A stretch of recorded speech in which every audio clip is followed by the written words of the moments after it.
Before I make the final comment, let me say this.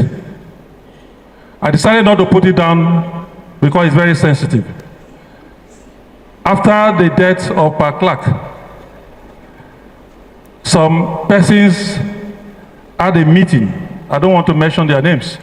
They had a meeting in top places that now that Pa Clark is dead, there's no Ijaw man that can confront the government. In fact, they went further to say, after Pa Clark, all other Ijaw people can be bought over with money and power. So, a 350 Ijaw men meeting is being arranged. What they intend to do is to select people, the king that can be easily bought, powerful people, influential people amongst us. Their flight tickets are ready. The accommodation is Hilton ready. Allowances are ready.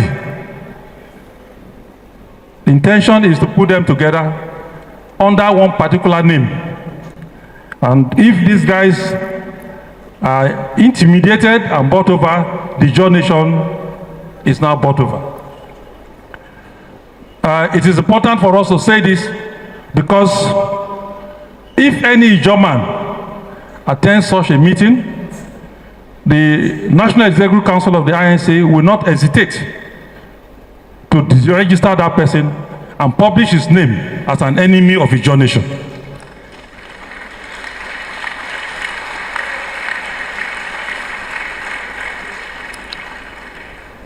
We must stand above pecuniary interest at this point. No meeting for Ijaw people should be attended without our clearance. For whatever reason, myself and Ambassador Gallo and other people will be talking. And if we must attend a meeting, the governor of Bayelsa State must be there, and a few other people who are representing the Ijaw interest must be there. Any other meeting you attend for one money or the other, you are on your own. And if you actually understand the vexatious mood of Ijaw people at this time, you will not try it, because we are going to rain curses on you. Welcome to my channel, where we discuss everything and all things politics, economy, and development in Nigeria and around the world. That was Professor Benjamin Okaba, the president of Ijaw National Congress, speaking in Yenagoa, the capital of Bayelsa State, the heartland of the Ijaw nation, speaking about the mood of the Ijaw nation, that the Ijaw nation is in a vexatious mood. The Ijaw nation is angry. And he talked about that there are plans to divide and conquer Ijaw. There were those who were celebrating that Pa Edwin Clark was dead. That Edwin Clark being dead means that Ijaw has become an easy prey they can descend on. And then he talk about the meeting that was being arranged to divide the Ijaw leadership. And when you listen carefully and you are a student of contemporary politics of Nigeria, especially what is happening in recent time, you will know that they are he was referencing Nyesom, the former governor of Rivers State and now Minister of the Federal Capital Territory, Abuja. Because it was Nyesom that put Ijaw in a vexatious mood that the president of Ijaw National Congress was talking about. Why did I say that? Why is Ijaw angry? Why are they in a vexatious mood? They are in a vexatious mood because Nyesom had taken them for granted. Nyesom had said things about them which had made them angry. Nyesom had said that they are minority of the minorities in the Niger Delta. Nyesom had gone ahead to instigate the impeachment of the first Ijaw son to be governor of Rivers State for 24 years, the first governor. And that person was removed illegally through state of emergency. That was the reason why they even called that meeting. That meeting was, if you listen, if you followed the meeting that they held, it was to address the anger of the Ijaw nation and to chart a way forward. How do we handle this situation that had come upon us? Because the Ijaws are warriors. The Ijaws are people that knows their right. Most of the things you see being enjoyed in the Niger Delta today, it was the Ijaws who fought in the creeks for them.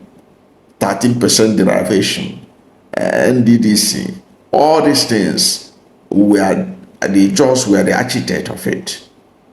They were the ones, they were the Ebesu boys, they were the people that really shook Nigeria, and Nigeria had to respond. They spoke to Nigeria in the language Nigeria understands, and Nigeria was forced to yield some ground for them. But Nyesom had used his position in Abuja and all that. He ensured that the first Ijaw son to be governor was embarrassed, was humiliated, and was removed from office for 6 months. And from what is going on, nobody knows whether that 6 months, from what they are doing, their body language, the 6 months can be extended. So the Ijaw was in a bad mood, had been in a bad mood since all these things are happening. And President Bola Ahmed Tinubu was at the center of it too. He was not a neutral umpire in the matter. So, but one of the things to take away in the Ijaw's anger, he has warned Ijaw leaders about attending meetings that are being planned to divide the Ijaw nation. And who is interested in dividing the Ijaw nation? It has to be Nyesom. Because who else is interested in making sure that Rivers State goes to Tinubu in 2027? Who is working to ensure that Niger Delta goes to Tinubu in 2027? It's Nyesom. Already there is a group loyal to him, an association that is supposed to that is preparing a rally, a pro-Tinubu rally, a pro-Nyesom rally in Bayelsa State. And the governor of Bayelsa State, Doyediri, has said, don't bring that kind of thing to our state. We are not in the mood for that. So these are some of the things that inspired this meeting that was recently held in Yenagoa for the Ijaw nation to know what to do. And this clip that you watched is a clip that ordinarily, you can see he says he didn't write it down, but it was a warning to Ijaw leaders. He said that a meeting is being called, a meeting of 350 people, where their needs will be taken care of. And those people will go there, and then there'll be discordant tone about the Ijaw nation. Because right now what we are seeing is a situation that with the state of emergency, instead of concentrating on ensuring security, because the state of emergency was declared because they said there was a breakdown of law and order, or to avert breakdown of law and order, to preserve the oil facilities. Fine and good. So why are they now talking about that Fubara was mismanaging the economy? Is that the responsibility of a state of emergency? Is it about the money of River State or about the security that they say there was a breakdown of law and order, of governance, which was not true? There was no breakdown of governance. That was why the Nigerian Bar Association was among those that kicked against the declaration of state of emergency, because the condition for a declaration of state of emergency does not exist in River State when it was declared.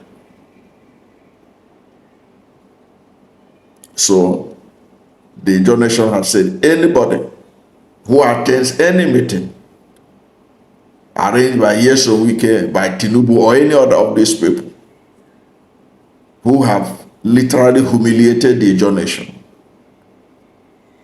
will be declared the enemy of the Ijaw Nation. And of course, there will be consequences for any Ijaw man who will make himself available to become the enemy of Ijaw Nation by attending any of those meetings being arranged, which obviously must be meetings that were being arranged by President Bola Ahmed Tinubu and Nyesom, Wike, to divide and conquer Ijaw Nation, will be declared the enemy of Ijaw Nation. And that will carry a lot of weight. Nyesom, Wike used to pride himself that he made an Ijaw. You know, the interview he granted, where he said things that really offended the Ijaw Nation. He was talking about that he was the one that made an Ijaw. They decided to make Ijaw, say, look, let's make Ijaw the governor. He said it as a benevolent gesture. But that was not the gospel truth. The reason why he even handed the power to an Ijaw person was because it is something that his time has come. Remember, while Nyesom, Wike claimed he wanted to make Ijaw to balance things up in the state, it was Amechi that was the first person that wanted to make an Ijaw governor. Because after Odiri spent 8 years from the upland, Amechi spent 8 years, making 16 years. Amechi felt that the best thing to do was to allow the riverine to produce a governor. And that was why Amechi, if you look at the APC candidate in 2015, the APC candidate in 2015 was Ijaw. That was when the idea to make Ijaw governor started. 2015. It was Amechi then supported Dakuku Peter side. Dakuku Peter side was the Ijaw candidate that Amechi picked for APC, because he wanted to ensure equity, fairness, and justice in River State. But Nyesom, Wike, despite the fact that the upland, if you like, you can call it the Ikwere speaking, if you like, call it the Igbo speaking, whatever you like, that's your business. But those upland, despite the fact that they have governed for 16 years, Nyesom, Wike insisted of contesting. And of course, luckily for him,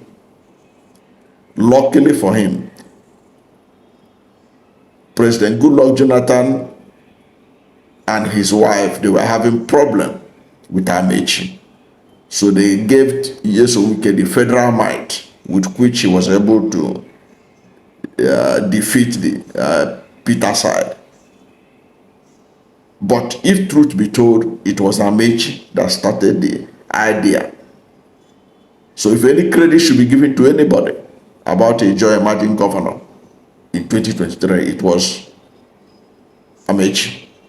Now, it was because what Amechi did in 2015. If you look at it in 2019 again, when Nyesom Wike was seeking second term, Amechi again nominated an Ijaw person to be the governorship candidate of APC. And the person he brought in was Tony Cole. Tony Cole was the candidate in 2019. If you look at it also in 2023, Tony Cole was also again the candidate of APC 2023. And Fubara, another Ijaw person, was the one that Nyesom Wike now picked.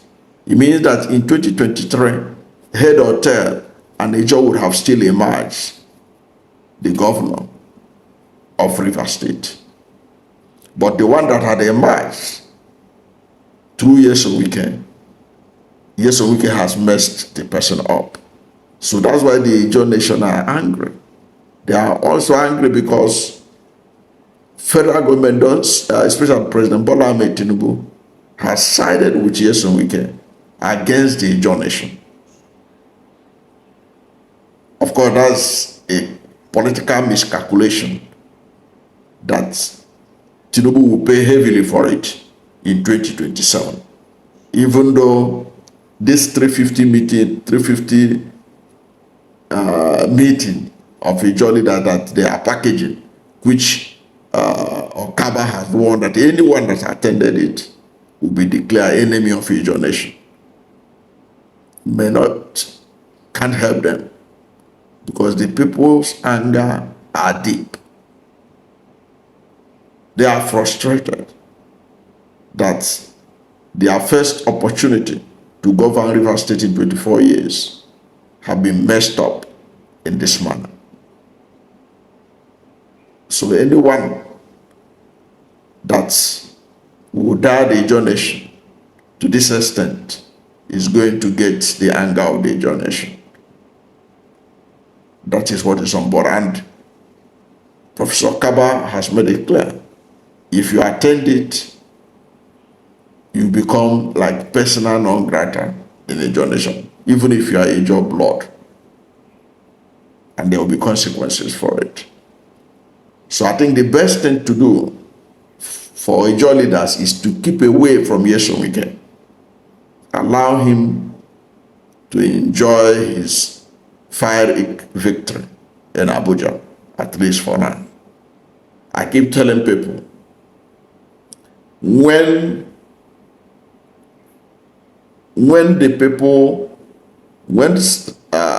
Tafawa Balewa conspired with some Yoruba leaders to send Awolowo to prison for treason in 1962, they thought that they have won. But Awolowo came out from prison in 1966, triumphant. And many of those who sent him to prison were no longer alive. People should remember history as they do what they do. History don't repeat itself. It is men that repeat history. Thank you for watching this video. And if you are new to my channel, you have not yet subscribed to my channel, please subscribe to my channel. Hit the subscription button, hit the notification bell. When you subscribe to my channel and hit the notification bell, anytime I have a new video, you'll be among the first to know. God bless you. And don't forget to like this video, because when you like it, God will rank it high and recommend it for more people. Thank you, and God bless you and yours.